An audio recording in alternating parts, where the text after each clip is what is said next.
أنا أتعجب على هذا المجتمع اللي أبنائهم اللي مربيهم بديهم هم ثقاتهم، يتركوهم ويروحون وراء الرعاة. ما ظلمناهم ولكن كانوا أنفسهم يتركون أهل الحق، لكن في سبيل هذه الدنيا الدنيئة المكاسب البسيطة تروحون تطبلون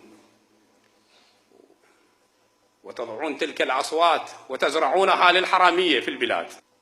عادة الإنسان المثقف من أول أسبوع يكتشف الناس، يعرف ذول ناس صالحين لو مو صالحين، ذول ناس خوش ناس لو مو خوش ناس. مو صار 12 سنة أو 10 سنوات أنت ما تعرف المجتمع. شو وقت تعرف المجتمع؟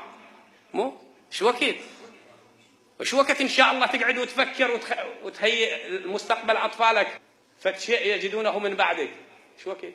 فإذا الإصلاح مذكور في الزمان القديم وفي الزمان الغابر، والآن السياسيون راح بعد يومين تجي الانتخابات يقفون على دكات بيوتكم ويشترون ضمائركم، فعليكم أن تختاروا ما هو أحق.